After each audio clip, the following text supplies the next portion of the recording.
episódio especial hoje com participações ilustres para falar: neuromarketing funciona? É na prática ou é só teoria? Acompanhe aí.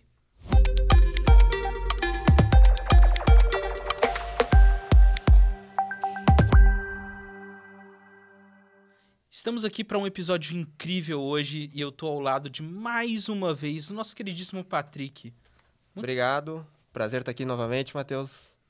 Incrível estar com o Patrick aqui. E hoje nós temos a participação de uma pessoa incrível. Uma participação, assim, sensacional. Um grande amigo, o nosso queridíssimo Lautre Alencar. Referência em neuromarketing na América Latina. Professor hoje do Instituto Brasileiro de Neuromarketing, de várias universidades, do Instituto Share, e também tem mais de 30 mil alunos. Um cara que faz diferença em várias empresas e que a gente quer saber se neuromarketing na prática funciona ou se é só teoria e balela. E aí, Lautre, será que você vai me convencer? Seja muito bem-vindo. Opa, obrigado. E aí, Seja Patrick? bem-vindo, Lautre. Obrigado, é um prazer enorme compartilhar um pouco das minhas neuras. Acho que esse nosso papo vai ser cheio de muitos insights para que a gente possa, de fato, aplicar o que é neuromarketing de verdade e como é que isso muda o nosso game. Estamos aqui hoje para sair um pouco da teoria e entrar de fato na prática. Você que é empresário, você que é empreendedor, já curte, já compartilha aqui esse conteúdo que eu tenho certeza que você vai sair daqui com muitas ideias. Com certeza. E, Lautre, pô, já me falou um pouquinho ali das suas neuros, dessas coisas. Esse mercado tem muita mentira. Tem muita gente que fala, é neuromarketing, mas não é. Porque assim, vou ser muito transparente. Quando a gente vai falar sobre neuromarketing, eu vi um tanto de gente falando. Mas coisa que faz diferença mesmo na prática é difícil achar às vezes. Como é que você enxerga isso? Eu acho que nesse mercado, pelo menos quem fala sobre neuromarketing, tem muita neurobobagem. Acho que esse é um ponto. Porque o pessoal acha que só falou que é neuro, falou que tem a ver com cérebro e cria toda uma história ali para ganhar uns likes ou até mesmo se promover em cima disso. Mas quem realmente entende de neurociência começa a perceber que existe alguns padrões de comportamento, algumas coisas de como que a gente pode gerar estímulos que vão conduzir o consumidor a comprar, por exemplo. E uma das neurobobagens bastante polêmica, não gostaria de entrar em polêmica, mas é os gatilhos mentais. Já gostei da polêmica. Vamos lá. Gatilhos mentais. Acho que essa é a maior neurobobagem que a gente possa ter aí no campo da neurociência do consumo. Porque assim, eu pelo menos, não sei se o Patrick, quando a gente vê vendedor o tempo todo usando gatilho mental. Aí gatilho de escassez, gatilho disso, qual gatilho que você sabe aí, Patrick? Gatilho de autoridade, gatilho de reciprocidade. E até uma das perguntas que trouxeram para nós é que se de fato isso é neuromarketing ou não. Gatilhos mentais. Boa. Tá. Vamos lá, gatilhos mentais não é neuromarketing. Assim, dentro do conceito, eu acho que ele é muito equivocado na construção desse conceito. Primeiro, quando a gente fala de psicologia, gatilho, como a gente precisa pegar uma arma, né, e atirar, né, apertar no gatilho, ela vai disparar a bala e a bala não tem mais volta. Não tem como parar a bala depois que ela foi disparada. Um comportamento que foi disparado em relação a um gatilho, ele não tem mais volta. Certo? Concorda comigo? Certo. Então, isso é um gatilho diante da psicologia. Então, agora eu pergunto para vocês. Em algum momento, vocês já receberam um estímulo que traz, são as últimas vagas, trabalho e escassez, etc.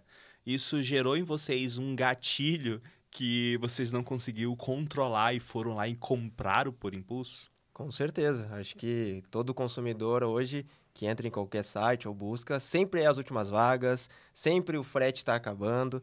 Eu que diga, né? Minha esposa aí conhece bastante. Estou toda hora recebendo remarketing aí, que são as últimas peças. Eu acho que essa questão do gatilho de escassez, ele acaba sendo muito forte. E tem muitas pessoas que não têm um nível de consciência alto que acabam, né, sendo muito influenciados por isso, né? Acho que um caminho legal para entender sobre gatilho mental é justamente que ele é uma comunicação provocativa e não necessariamente tem alguma coisa a ver com o mental, ou que existe um botão onde a gente aperta o consumidor, ele vai lá e toma uma decisão de compra.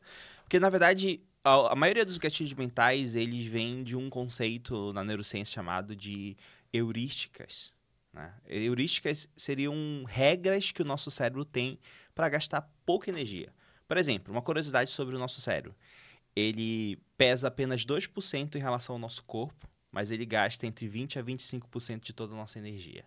Então, ele é um órgão que gasta muita energia, então ele é cheio de mecanismos que nos ajudam a gastar pouca energia, principalmente no processo de tomada de decisão, de pensar e refletir, etc. Então, essas regras que a gente tem são as nossas heurísticas, né? Como, por exemplo, a ancoragem, ela é uma heurística. Talvez a gente fale hoje, em algum momento, mais sobre isso. E essas heurísticas, elas podem nos levar a erros de percepção. E um erro de percepção é o que a gente chama de viés cognitivo, que são as maiorias dos nossos gatilhos mentais aí que a gente vê se falando. Só para ver se eu entendi, porque a gente falou várias palavras difíceis ao mesmo tempo, tá? Nós temos heurística, que seria... Regras, vamos falar assim, nossos algoritmos biológicos aí no nosso Como cérebro. se o cérebro tivesse vários algoritmos ali, como se fosse do Instagram. Legal. Isso são as nossas heurísticas. Perfeito. Através da heurística, a gente foi para uma outra palavra difícil ali. Vieses cognitivos. Legal. O que é o viés cognitivo? Viés cognitivo é um erro de percepção. Por exemplo, a heurística, qual é o trabalho dela? É processar uma informação rápida com um pedaço dela. Por exemplo, se tu vê um pedaço da tua marca, quem conhece já foi impactado pela tua marca, mesmo vendo apenas um pedaço, vai reconhecer. Isso é graças a uma heurística, por exemplo. Né? Então, quantas marcas aí a gente só vê um pedacinho, ou a cor, a gente associa a uma marca, etc. Então, a gente tem uma série de heurísticas que nos ajudam a processar essas informações rápidas. Então, a gente tem um algoritmo que me faz, por exemplo, quando eu vejo o vermelho e amarelo, eu lembro do McDonald's. Por exemplo. Se eu te falo, Matheus, a cor roxa, o que te lembra? Qual é a marca? Cor roxa? Meu Deus, agora me fugiu todas as marcas que eu conheço roxo na minha cabeça. não me lembrou nenhuma aqui agora. Nubank. Legal, não foi a que eu pensei, tá vendo? Devo usar mais o Nubank. Alô, Nubank, quer patrocinar a gente? Já fica a dica aqui agora. E você que tá aí e não curtiu ainda, vai curtir, porque o Lautro vai te dar várias neuros hoje. Hoje vai ser muita neuros. Então, isso são as nossas heurísticas, né? Então, tem uma série de estímulos que a gente pode estar processando dessa forma. Quando essa heurística nos leva a um erro de percepção, a gente tem um pensamento equivocado, um pensamento enviesado, acontece um viés cognitivo. Então, eu, por exemplo, não costumo construir estratégias baseadas em viés cognitivo, porque isso depende de uma série de situações para a gente estar propícios ou não a ter um erro de percepção. Então, se eu construo uma comunicação baseada em esperando que o consumidor tenha um erro de percepção, essa minha campanha ela pode falhar. Entendi. Então, o que eu tenho que criar... Vamos lá. Eu tenho que mexer nesse algoritmo do cérebro, essa heurística. Isso. E não simplesmente criar um gatilho para ele tomar uma decisão única ali naquele momento. Mas sim criar um pensamento que vai fazer ele comprar várias vezes. Seria isso, pelo que eu entendi? Seriam estímulos que a gente vai conduzindo esse consumidor. Inclusive, eu tenho uma metodologia que eu venho construindo, aplicando o que eu chamo de neurohackings, né? Que é justamente como é que a gente mexe nesse algoritmo do cérebro humano e vai conduzindo ele a comprar. Porque, assim, se a gente for olhar para a jornada de compra e entra na minha metodologia, essa jornada de compra, a gente precisa entender que ela é feita de micromomentos. Por que isso? Existe a decisão final. Essa decisão final também acontece no micromomento. Nossa vida é feita de micros momentos. E esses micromomentos que nos marcam, que geram lembranças. Tem um neurocientista que é o Ivan Izquierdo, que ele diz que nós somos o que a gente lembra e aquilo também que a gente quer esquecer. Então, as memórias, as lembranças, os momentos constroem quem nós somos. Isso tem um poder muito grande quando a gente trata na jornada do cliente, no processo de decisão dele de compra, porque não é algo simples. Não é simplesmente o cliente ser impactado pela primeira vez com a tua marca que ele vai lá e toma uma decisão de compra, né? Mas ele passou por vários micromomentos onde ele tomou várias microdecisões. Quer ver um exemplo? Vamos falar de ambiente digital. Às vezes, o primeiro contato que o cliente tem com a tua marca é o anúncio. E aquele anúncio, esse primeiro contato, ele é um micromomento onde ele toma uma decisão. Eu clico ou não clico no anúncio? Simples assim. Claro, eu preciso construir uma comunicação que gere uma expectativa nele, que de alguma forma traga uma proposta única de valor, traga algo que vai motivar ele a clicar nesse botão. Aí ele avança. Daí ele clicou no botão lá, no CTA do anúncio, ele vai para algum lugar, uma página de destino. Pode ser o site, uma landing page, um e-commerce. E ali vai ter que acontecer um outro momento, um outro único momento que ele também vai tomar uma decisão. Seja ela, eu vou adicionar um produto ao carrinho, eu vou finalizar a compra, ou então numa landing page, eu vou preencher ou não as minhas informações nesse formulário. Então, a jornada ela vai ser feita de vários micromomentos, cabe nós entender como é que a gente impulsiona e conduz o consumidor a tomar microdecisões. Porque o que faz a decisão final foi o teu consumidor ter dito na jornada vários sims. Perfeito. Vamos aproveitar esse gancho aí da jornada de compra e vamos ver na prática como que a gente pode aplicar esse neuromarketing lá no começo. Motivação. E eu gosto muito de falar que motivação é expectativa futura, e eu já vou falar sobre isso. Então, olha lá, os 3. Motivação, disponibilidade mental e percepção de valor. Então, se eu motivo o consumidor e na minha comunicação ele percebe valor e ele está sensível ou disponível mentalmente para consumir o meu produto, acontece a compra. Então, olha lá. Motivação. Como é que eu motivo o consumidor? Cria expectativa futura. Tem estudos que mostram que só de a gente imaginar, olha lá, criando expectativa no futuro, só de imaginar a gente comprando um produto que a gente deseja tanto, o nosso cérebro, ele libera um neurotransmissor chamado dopamina. E a dopamina, ela reage no nosso centro de prazer, antecipando a sensação de prazer. Então, esse estudo mostra que a gente sente mais prazer no imaginar o futuro, no criar uma expectativa, do que, de fato, quando o produto ele está na nossa mão. Então, se você constrói uma comunicação que traga uma promessa, por exemplo, a gente vê muitos anúncios assim, aprenda em X passos. Sim. Está criando uma expectativa. Faça 6 dígitos em 7 dias. É uma promessa. Então, se cria uma expectativa. Ou então, mostrar o produto sendo utilizado, de alguma forma também ele gera expectativa. Então, quando a gente tem essa comunicação provocativa gerando expectativa futura, eu libero dopamina no cérebro do consumidor e eu tenho um processo de motivação acontecendo. Se eu criei essa comunicação dessa expectativa no anúncio e o resto da minha comunicação ela há uma coerência, eu vou fortalecendo uma percepção de valor. Né? Claro, vai ter elementos que vão diminuir ou aumentar essa percepção de valor.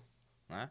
Por exemplo, existe prova social na sua comunicação, ou pelo menos nos outros estímulos que esse consumidor ele vai receber, porque prova social pode aumentar ou diminuir a percepção de valor.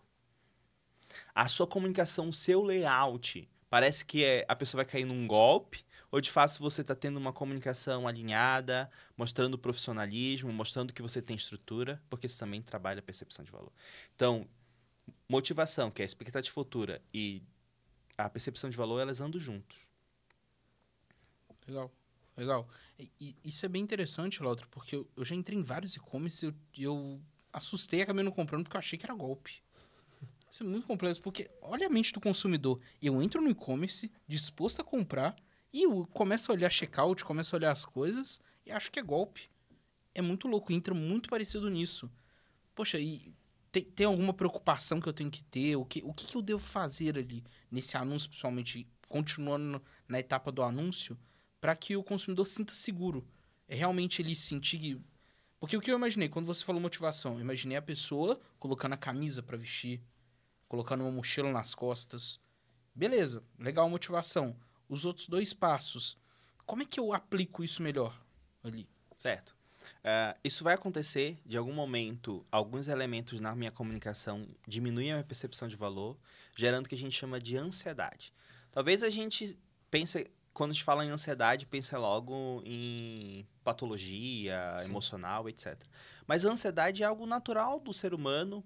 Quando a gente está diante de incertezas, a gente está vulnerável e inseguro sobre algo, desperta em nós um estado de alerta. Esse estado de alerta nos leva a um padrão de fuga ou luta.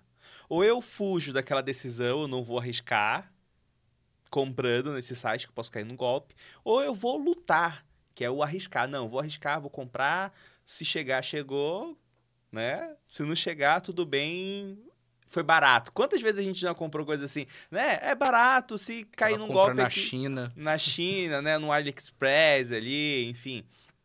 Então, essa relação de percepção, de risco, né? Então, como eu posso sustentar isso? Comentários. A gente vê grandes plays no digital mostrando pessoas comentando sobre a sua experiência, né, de consumo, que não deixa de ser prova social. Eu mostrando a minha estrutura quanto negócio. Isso é importante porque gera mais confiança. E um outro ponto que eu não falei, que foi a disponibilidade mental, né? Lembra que eu falei expectativa futura, que é a motivação, a percepção de valor e a disponibilidade mental. Disponibilidade mental, ela está diretamente relacionada à nossa memória. Então, para que o consumidor esteja disponível mentalmente a consumir o nosso produto ou a reagir à nossa chamada para ação, ele precisa confiar na gente. Memória, ela está relacionada a nível de consciência, a familiaridade com a marca. E existem duas formas de construir memória. Aí a gente gera disponibilidade mental. Tudo que a gente lembra até hoje foi provavelmente por um desses dois caminhos.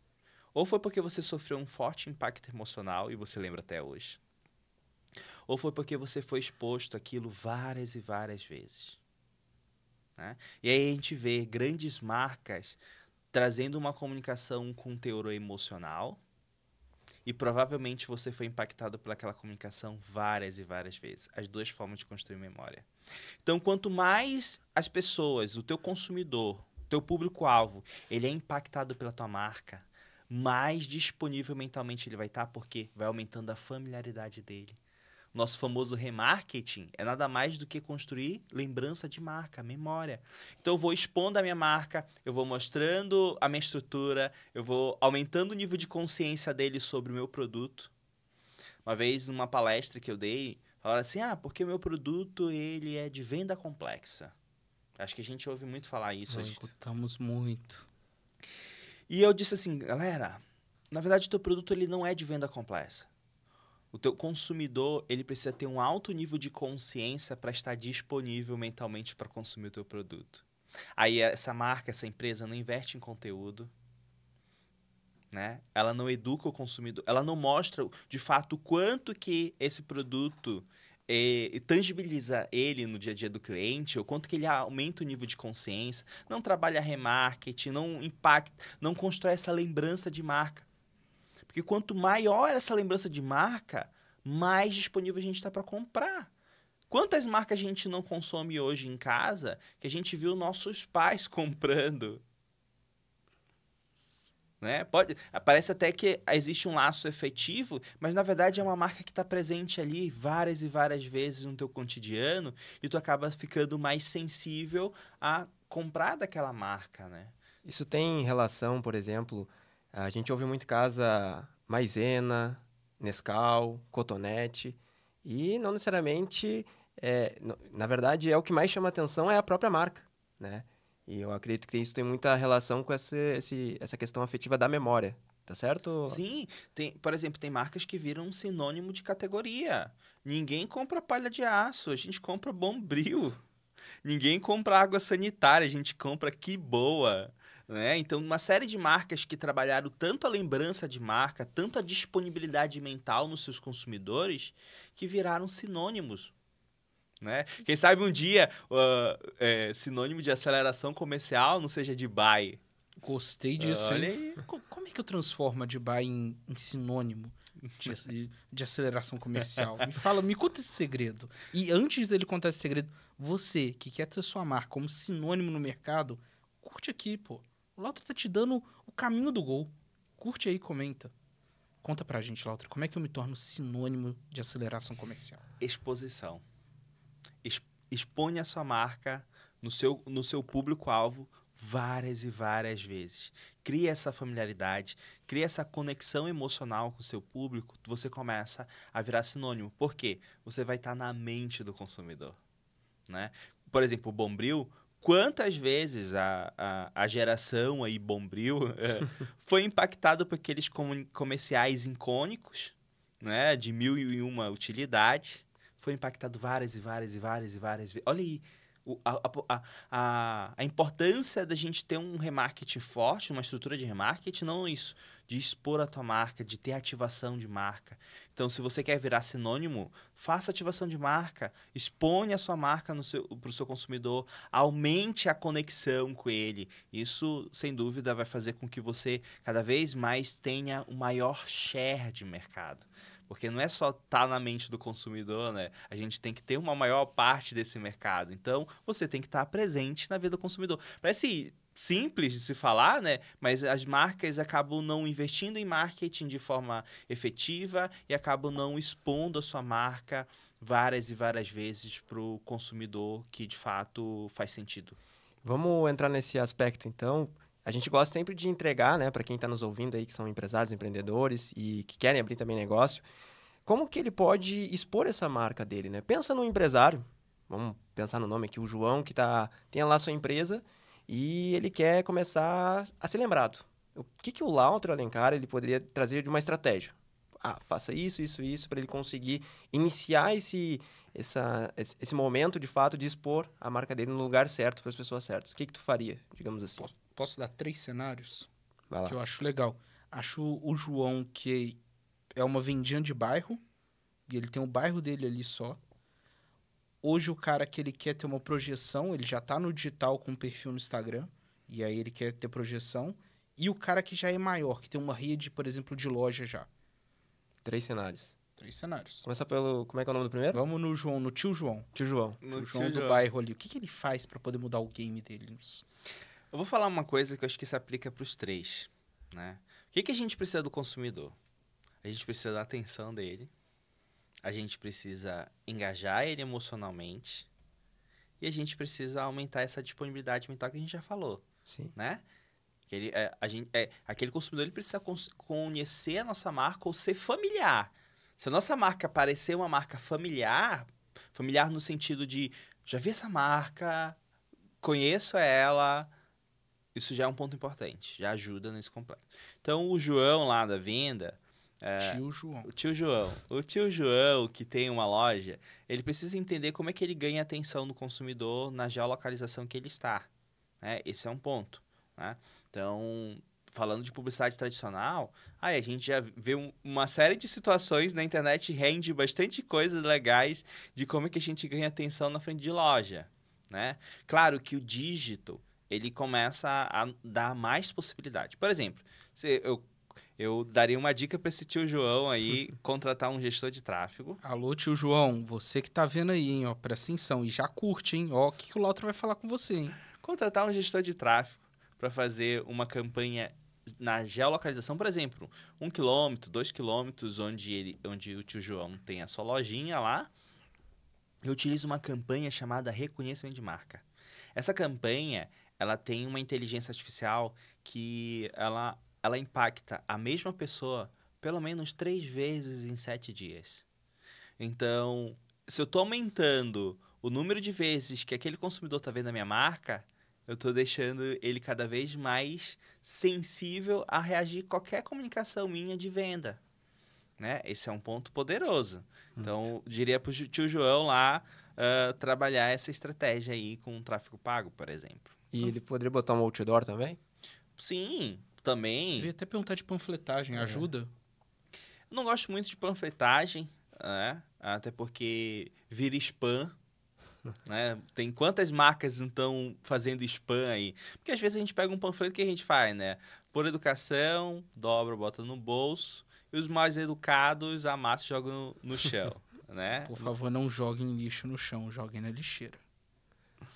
Mas a gente pode trazer ali uma provocação. Por exemplo, no Nordeste tem uns cases bem legais, né? Que o pessoal traz ali para frente de loja um humorista, um cara que tá falando engraçado. De uma forma, aquilo tá chamando a atenção, né? É o primeiro ponto.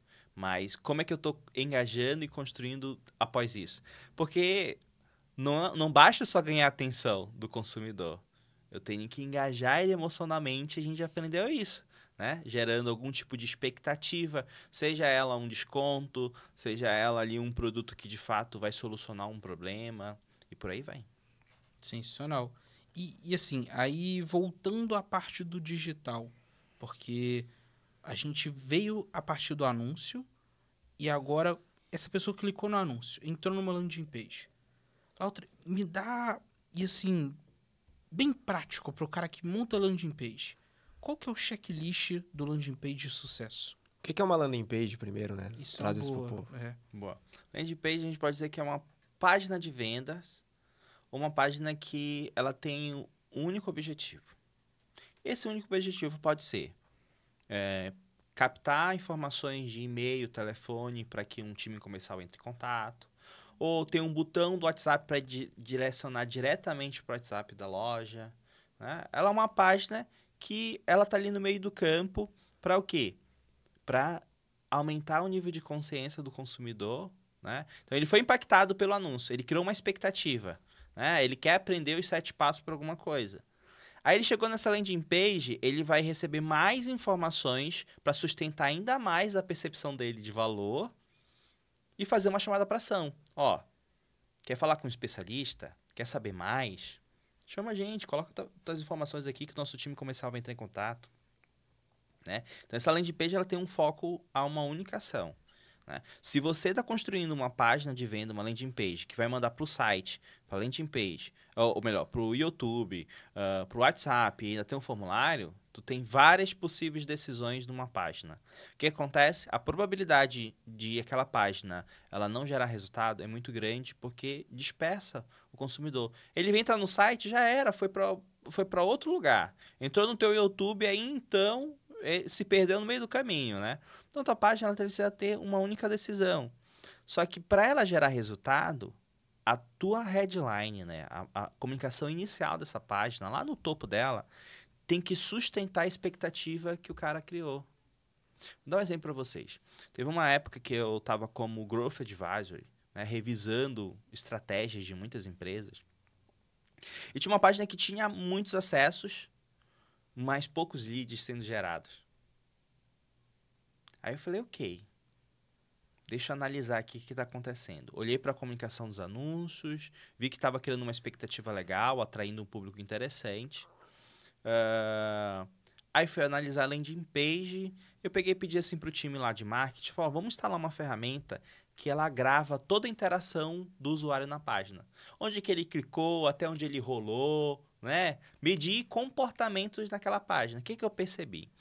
Que lá onde estava o botão para enviar as informações do formulário, tinha uma informação que era clique aqui para falar com um especialista no WhatsApp. Só que para aquele botão ele ter qualquer tipo de ação, tinha que preencher nome e telefone. Então a pessoa criava uma expectativa errada. Parece que às vezes o lead ele é burro, né? Ninguém preenchia nome, e-mail, telefone, mas clicava, dava para ver na gravação, né? Clicava várias vezes no botão, várias vezes clicando no botão para falar com o especialista. Nada acontecia, ele se frustrava e saía da página. Aí eu não sei se é o lead que é burro ou a pessoa que criou o botão, mas tudo bem. O problema está entre a tela e a cadeira, né? Exato.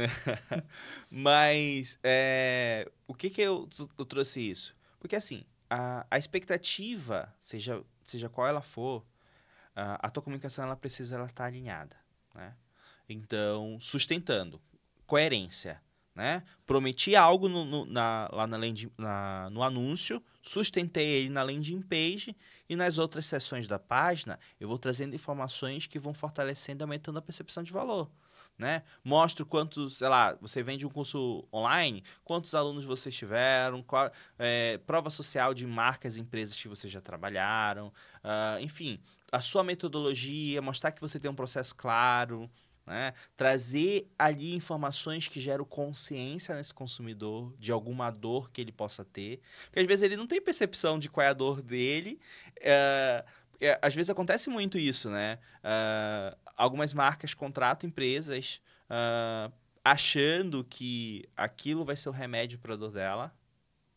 Mas, na verdade, aquilo não vai solucionar a dor. É mesmo que, tipo assim, às vezes você tem um problema sério de saúde que, sei lá, e um dos sintomas gera dor de cabeça e você tá tomando remédio para dor de cabeça, mas não tá solucionando o seu problema. Quantas marcas que acho que vocês, acredito que vocês atendem, que chegam, eu preciso, sei lá, eu preciso de gerar leads, né?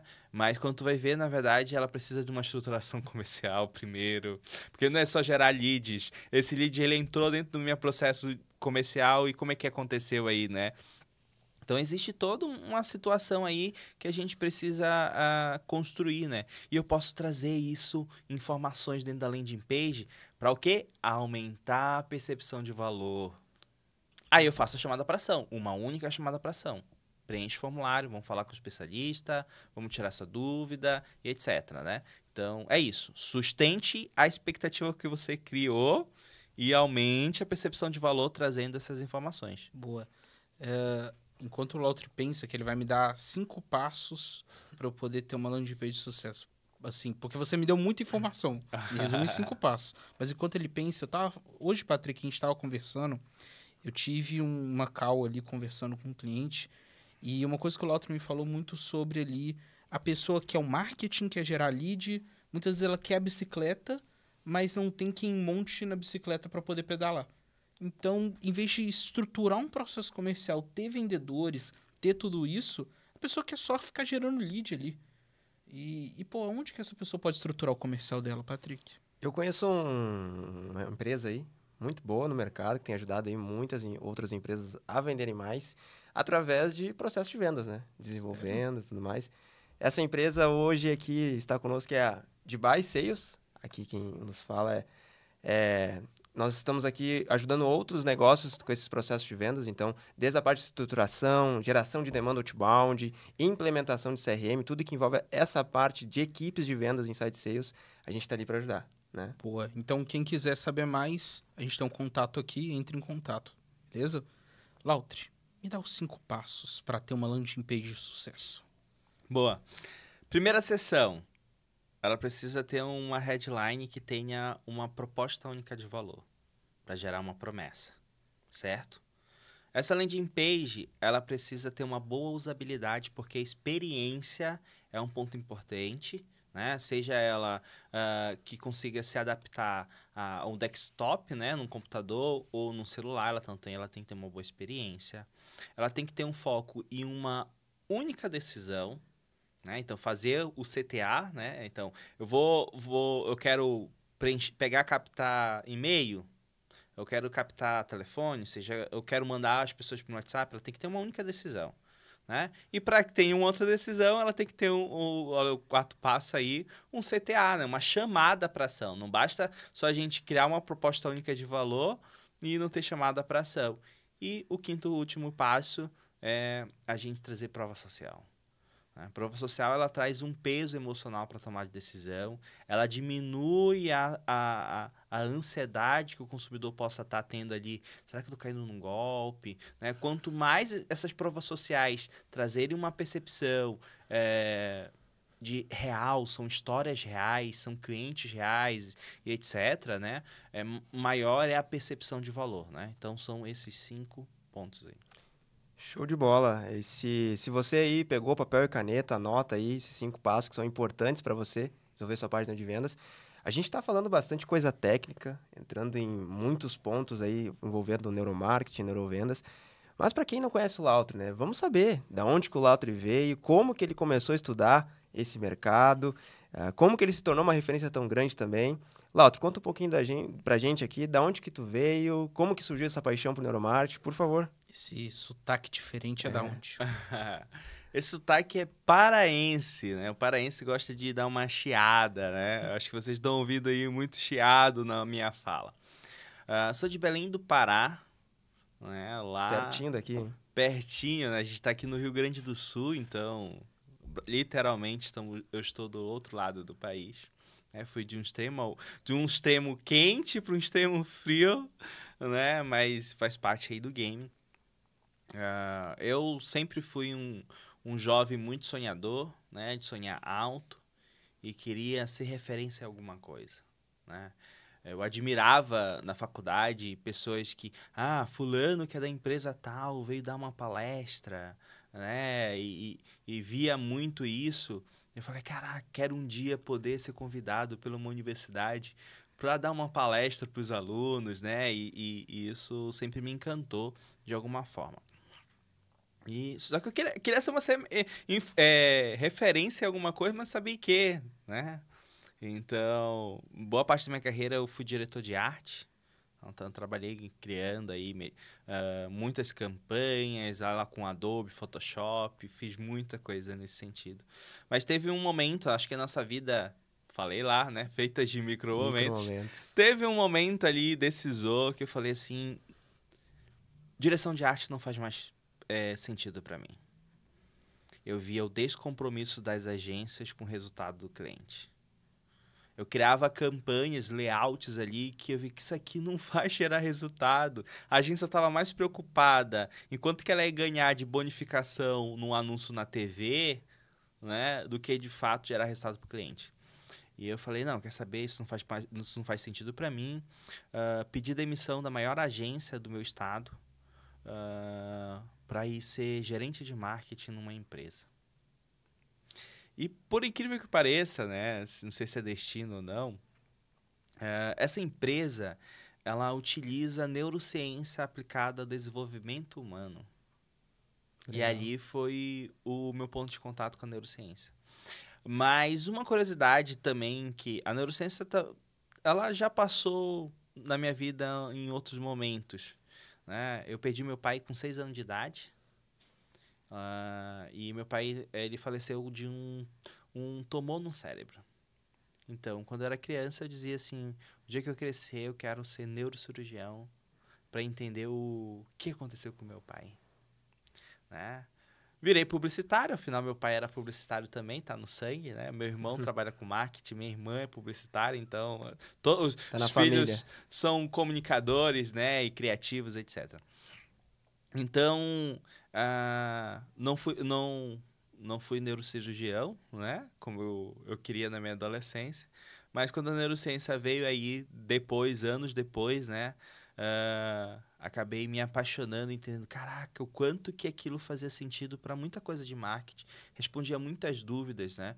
Porque eu queria muito entender como é que a minha campanha vai gerar resultado, como é que eu vou impulsionar o consumidor, motivar ele. Tinha uma série de dúvidas que a faculdade não me respondeu, né? E quando eu fui lá trabalhar nessa empresa, que eu tive que aprender um pouco mais sobre neurociência aplicada ao desenvolvimento humano, né? Muito na linha do coach sistêmico, etc. E eu falei, caraca, isso aqui faz muito sentido. Deixa eu ver o que tem de neurociência aplicada a marketing. E eu comecei a pesquisar, e comecei a encontrar algumas coisas na internet, alguns artigos, comecei a pesquisar algumas pós-graduações. E eu fui me apaixonando, né? E fui entrando nesse campo e estudando. Eu lembro que eu chegava do trabalho, eu ia para os livros. Eu sempre fui muito assim, quando eu queria aprender alguma coisa, eu comprava um monte de livro e fui lendo, fui fazendo alguns cursos, algumas formações. Depois fiz especialização em neuromarketing, né? Pesquisa em equipamento de neurociência para entender o estímulo de marketing. Fiz especialização em neurociência consumo e marketing também. E fui cada vez mais me aprofundando nesse campo todo aí. Falei, é isso. Vou me tornar referência em neuromarketing. Só que foi um ponto aí. Para me tornar uma referência, ou ser referência para alguma pessoa, eu não poderia ser um papagaio replicando que os outros que falam de neuromarketing por aí, né? Então, eu falei, preciso criar uma metodologia. Eu preciso ter o meu jeito de falar de neuromarketing. Eu preciso ser autêntico. A única forma de eu me tornar uma referência em algo é não sendo um papagaio, replicando as coisas.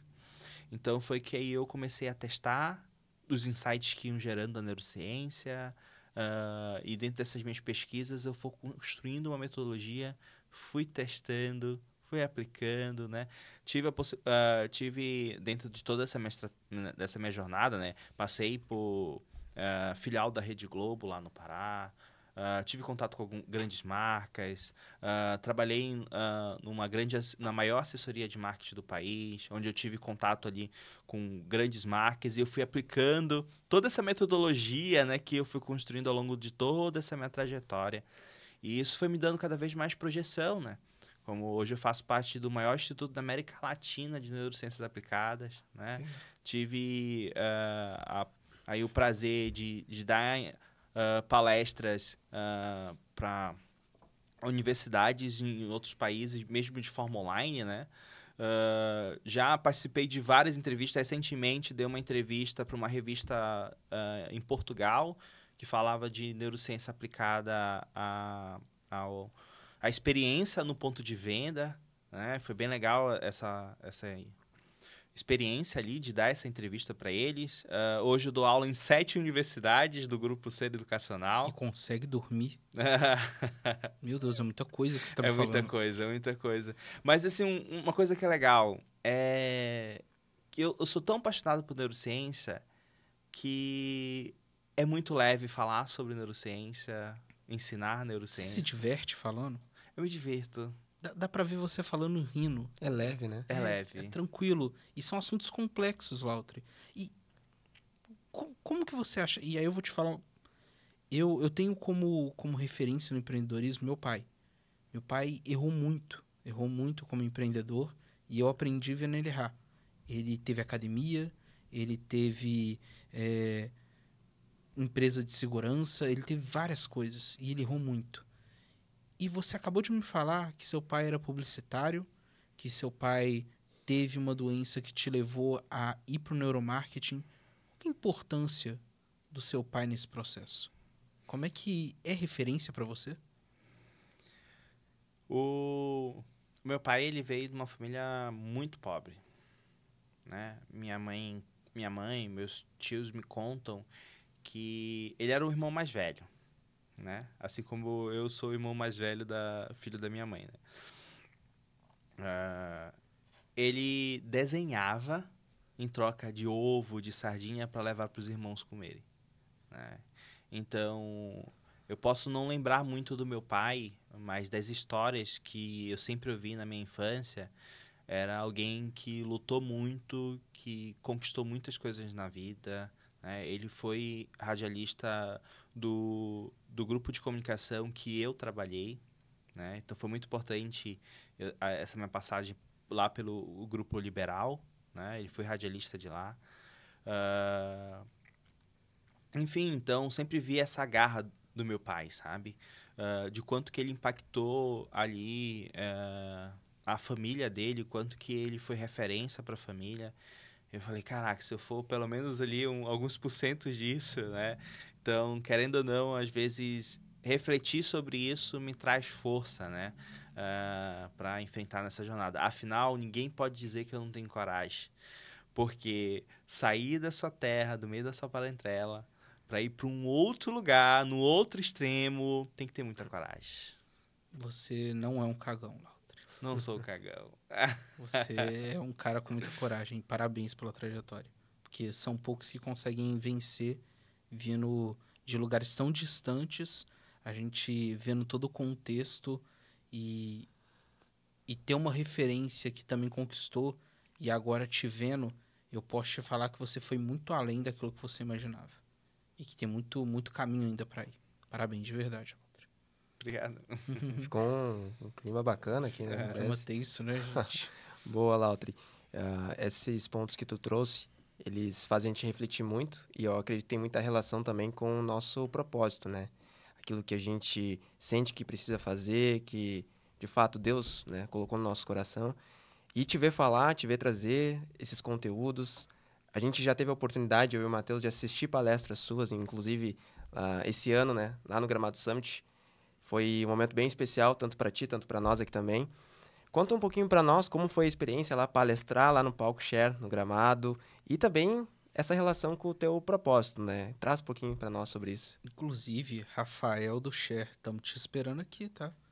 Essa cadeira que o Lauto tá sentando, estamos te aguardando para poder falar com a gente também. Eu estive no palco do Share, né? Só para contextualizar, o Matheus falar aí do Rafael, que é o CEO do Share. Quando eu cheguei aqui no Rio Grande do Sul, eu fui impactado pelo anúncio do Gramado Summit. Geolocalizado, ó. Geolocalizado. Alô, tio João. E eu fui impactado, né? Então, eu palestro o Brasil inteiro, né? Em muitos eventos que são centrados muito na neurociência, no neuromarketing, né? Então, já vem um tempo aí que eu venho buscando conexões para sair um pouco da bolha, né? Do neuromarketing. Começar a palestrar em outros tipos de eventos para mostrar o quanto que a neurociência, ela consegue abranger várias áreas. E o Gramado Summit, ele é um evento de inovação. Eu falei, caraca, quero um dia palestrar no Gramado Summit, né? O maior evento da América Latina de inovação que acontece aqui. E fui impactado. Aí eu vi uma comunicação de que seja um voluntário. Falei, caraca, que legal. Vou fazer isso, né? Vou ser um voluntário e o meu foco vai ser fazer conexões para que, quem sabe, em algum momento eu seja convidado como palestrante, né? Então, eu fui para o Gramado Summit como voluntário, né? Ali foi legal, fiz grandes amizades ali, pude fazer conexões bem interessantes. Tive o prazer de estar frente a frente com o João Branco, né? CMO do McDonald's lá no Gramado Summit. Né? Pude conversar com ele ali, inclusive sobre neuromarketing. Né? Mas a gente já fala sobre isso. Provavelmente vocês vão querer me perguntar sobre essa experiência. E eu fiz um vídeo no último dia do evento. Subi no palco do Share, gravei um vídeo dizendo assim, ó, eu estou aqui no palco do Share, a plateia tá vazia, não tem ninguém, o evento acabou de acabar. E se você está vendo esse meu vídeo é porque provavelmente eu estou em cima do palco palestrando no Gramado Summit. E foi profético isso. Né? Micromomentos. Micromomentos. E esse ano, no último dia do evento, eu estava palestrando no Gramado Summit. Sensacional. Incrível, incrível. A gente vai ter um quadro especial, mas antes de ir para esse quadro especial, a gente colocou uma caixinha de pergunta no Instagram. E, pô, lá vem as polêmicas. Tem pergunta polêmica, né? Tem pergunta polêmica. É sempre bom ter uma pergunta polêmica, né? O Lautra, ele é bom disso. Eu tenho uma pergunta polêmica que fizeram aqui pra mim. Dá uma olhada que eu vou olhar uma aqui. Não, faz a tua, porque a minha é polêmica de verdade. Ih, meu Deus. Ó, a Aline, ela perguntou, como o neuromarketing contribui nas vendas? Boa. Eu digo que um bom vendedor, ele sabe modular o estado emocional do cliente. Parece complexo, mas se você entender essa chave, muda o teu game na venda. E para eu responder isso, eu faço pergunta para vocês dois. Agora também tem que fazer pergunta para responder essa pergunta. Cuidado com a pergunta. A ordem das perguntas afeta ou não a resposta do cliente? Qual o resultado que tu quer obter do cliente? Pois é, né? Tudo é de forma intencional, né? Então, para vocês, muda ou não a resposta do cliente mudando a ordem das perguntas? Para mim, muda. Acredito que sim. Boa. Quando a gente faz uma pergunta, ela pode ressoar no consumidor de alguma forma e ela gera um estado emocional, né? Um estado emocional de felicidade, de tristeza, de medo, de raiva, enfim, um estado emocional. E existe uma teoria que se chama efeito Prime, que ela vem de uma heurística, lembra que a gente falou do início, de uma heurística de percepção? Ela diz assim, que todo um estímulo inicial influencia aos outros estímulos. A gente conhece isso também como ancoragem. Ancoragem não é só, te vendo por um preço, esse produto é R$500, mas eu estou te vendendo ele por R$100, né? Eu ancoro num preço maior, enfim. Mas a ancoragem, na verdade, é tu gerar um estado emocional, um estímulo inicial que vai influenciar as próximas respostas.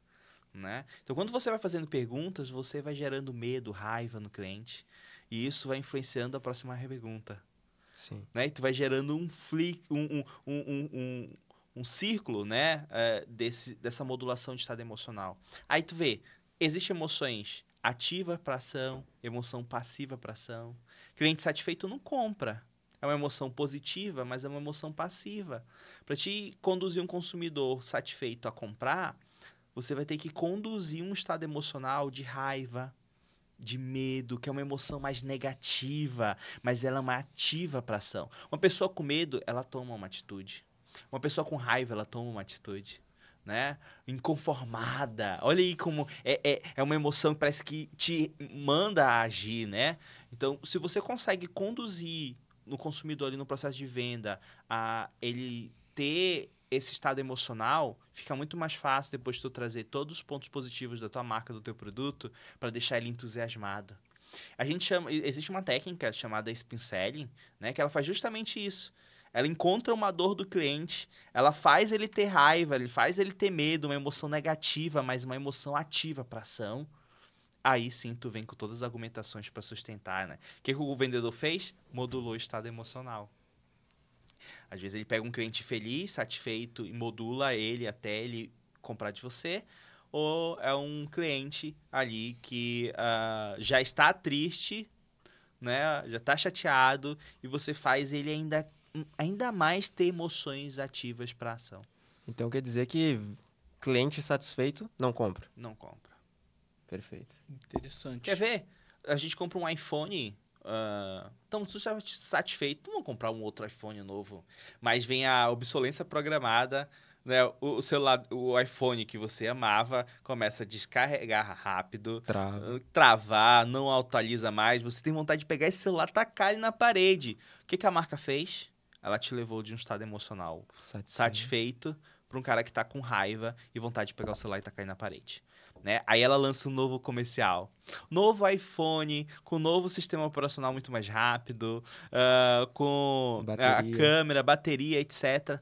Todas as dores que a própria obsolescência programada criou, né? O que foi que aconteceu? Modulação de estado emocional. Traz a próxima pergunta para nós, hein, Matheus? Sensacional. A gente tem uma pergunta aqui muito legal. Lautri, qual a importância e a influência das cores no marketing, neuromarketing de maneira geral? Boa.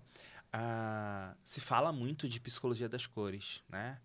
Porque o vermelho gera fome, né? Porque o laranja gera fome, ou porque o vermelho gera excitação. Mas o fato da gente ter associado a cor a uma série de estímulos, a gente começa a realmente perceber aquela cor de forma diferente. Por exemplo, tudo que está relacionado à saúde provavelmente é verde ou azul.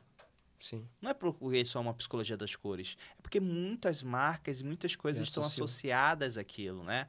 Ou então, porque o azul ele traz uma confiança. Porque você cresceu vendo o céu azul como algo calmo, né? Então, é uma questão de associação.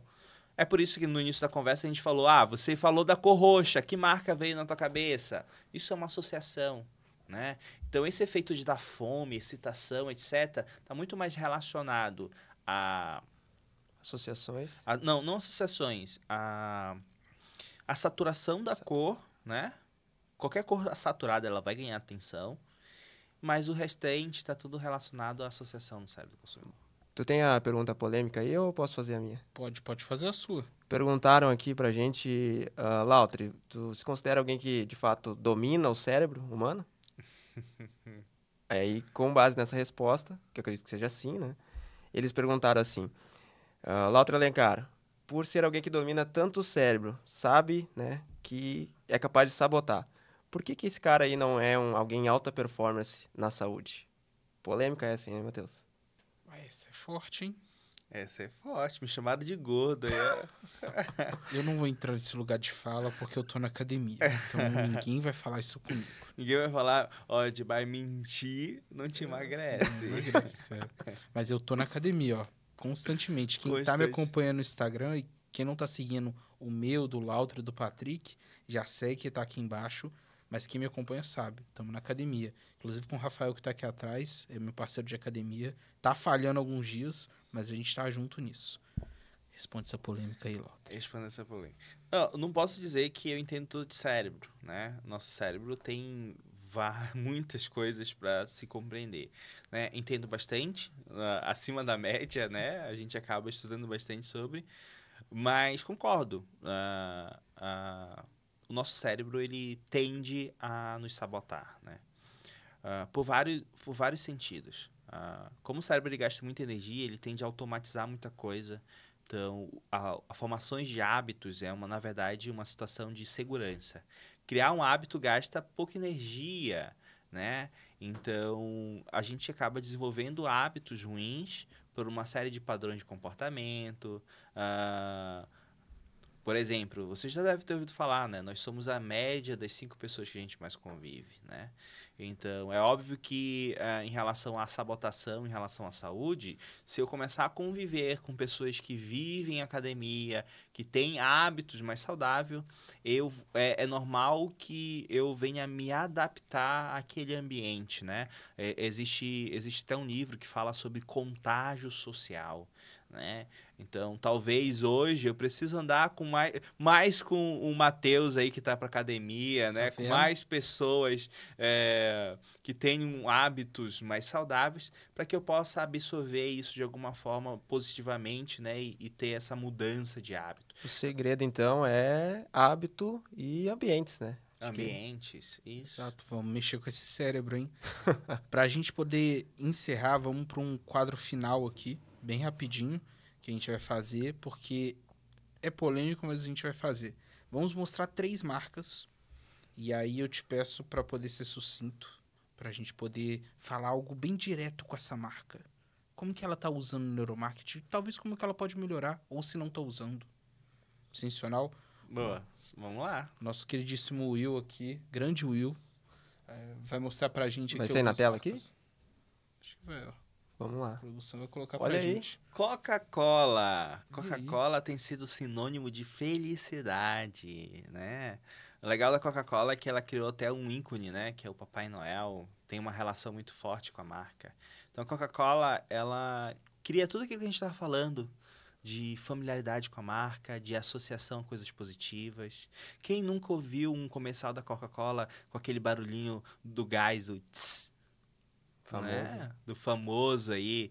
Esse barulho que desperta em nós até salivação, na neurociência é explicado como marcador somático, né? Uma marca que ela cria tanto uma associação várias e várias vezes que a gente acaba conduzindo resposta fisiológica, né? De saliva. Quem tá vendo esse podcast, né? Ou ouvindo, só de eu ter falado da Coca-Cola, ou feito o barulho do gás, já talvez gerou desejo de consumir uma Coca-Cola, né? A gente vê vários comerciais de pessoas felizes tomando Coca-Cola e Coca-Cola trazendo essa ligação e associação. Minha marca está associada a felicidade, a momentos com a família e etc, né? Então, fica uma dica aí para as marcas criarem essas associações positivas em relação a como é que ela é consumida, né? Antes de a gente ir para a próxima marca, quem nunca viu lancheria, quem nunca viu restaurante com o logo da Coca-Cola? Toda hora aparecendo pra gente, né? Mas vamos então para a próxima marca, no telão aqui pra gente. Vamos ver?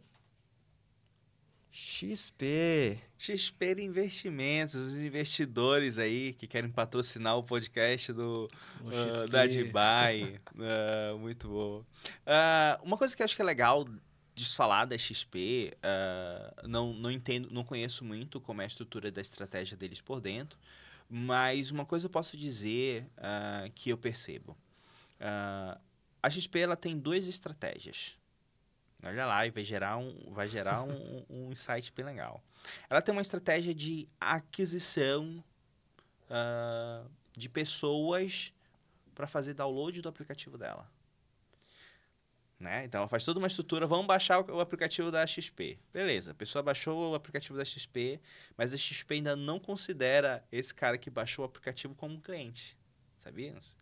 A XP só vai, vai considerar esse cliente como, ou melhor, essa pessoa que baixou o aplicativo como um cliente, quando ele faz o primeiro investimento.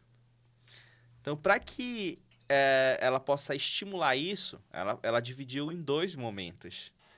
Baixar o aplicativo, todas as campanhas estão focadas numa única decisão, baixar o aplicativo. Baixou o aplicativo, não sei se vocês já tiveram essa experiência de abrir uma conta na XP. Você começa a receber uma série de comunicações de como fazer o primeiro investimento. Seguro, várias informações educativas, né? Qual é o seu perfil de investidor? É melhor investir em renda fixa, renda variável. Ela começa a elevar o teu nível de consciência. Ela começa a aumentar o teu nível de educação. Por quê? Ela gera disponibilidade mental. Aí sim o cara fica sensível, vai lá, aplica e a gente tem ali um cliente sendo ativado, né? Então ela divide em aquisição e ativação de cliente. Perfeito. Sensacional. Vamos para a próxima marca. Olha aí. Olha aí o amigo do Lautri. Mac. Grande amigo. Como eu falei, né? Tive a oportunidade de estar de frente do João Branco e perguntar: João, vem cá. McDonald's aplica ou não neuromarketing em suas campanhas? Acho que foi muito icônico para minha carreira, né? E ele falou para mim que sim, eles aplicam, né? Tem uma empresa em São Paulo que eles fazem validação de percepção do consumidor. Inclusive tem um anúncio, será que existe fome de Mac? Né? Você pode depois pesquisar no YouTube, onde eles colocam ali eletrocefalograma, fazem todo como se fosse dentro de um laboratório para medir se existe ou não salivação a ver McDonald's, né? Então, o Mac ele trabalha muito esses estímulos, né, mais agressivos e fora também toda essa relação onde eles passaram a deixar de ser chamado de McDonald's no Brasil para Mac, para trazer uma comunicação muito mais de proximidade, de conexão com o consumidor, né? Então, daí tem vários insights em neuromarketing, né, em mudança de comportamento dos consumidores. Afinal, uma das coisas que eles fizeram foi criar a cultura de consumo de hambúrguer que não existia no Brasil, né? Então, precisa entender de consumidor. Se o consumidor ele não está no centro das suas estratégias, você não consegue gerar negócio. Sensacional. Lautri, eu não posso encerrar sem falar alguma coisa que... Cara, eu acompanho sua carreira já tem algum tempo, né? A gente vê o seu crescimento profissional, vê o seu crescimento como pessoa, como palestrante, como professor, em todos os sentidos, e a gente consegue afirmar que o neuromarketing mexe o ponteiro. A gente consegue afirmar isso hoje. Hoje a gente consegue ver como que o neuromarketing mexe o ponteiro e como que faz a diferença. E uma empresa que não valoriza o trabalho de uma pessoa nesse sentido é um absurdo. Então, o neuromarketing mexe o ponteiro. Parabéns pelo trabalho. Muito bom. Obrigado, Matheus e Patrick, pela oportunidade de compartilhar um pouco da minha história, das minhas neuras, né? E um pouco da minha metodologia aí, nesse momento aqui que a gente teve. Vamos encerrando aqui esse podcast, então. Acho que foi uma participação ilustre do Lautri, muitos insights pra gente. E para finalizar, Lautri, onde que a gente encontra o Lautri Alencar nas redes sociais? No Instagram, @LautriAlencar, no LinkedIn, sou bastante ativo lá, compartilhando alguns insights, no LinkedIn também, Lautri Alencar, né? Tem algumas coisas minhas no YouTube ali, principalmente do Instituto IBN Brasil, onde eu tenho ali uma proximidade, bastante relacionamento com eles, né? Trazendo conteúdo aí dentro do campo de neuromarketing. Mas essas minhas redes sociais aí já tem muito insight para que a gente possa aprender como é que o neuromarketing mexe o ponteiro das vendas. Coisa boa. Galera, muito obrigado pela participação, muito obrigado, Lautri, pela participação. Tenho certeza que vocês tiraram vários insights. Não deixa de comentar, de curtir e compartilhar esse vídeo com todo mundo da sua equipe. Você que é empresário, compartilha com o seu time que eu tenho certeza que vai mexer o ponteiro das vendas. Eu tenho certeza disso. Conta com a gente. Obrigado, Patrick. Obrigado, Matheus. Tamo junto, galera. Até a próxima. Valeu.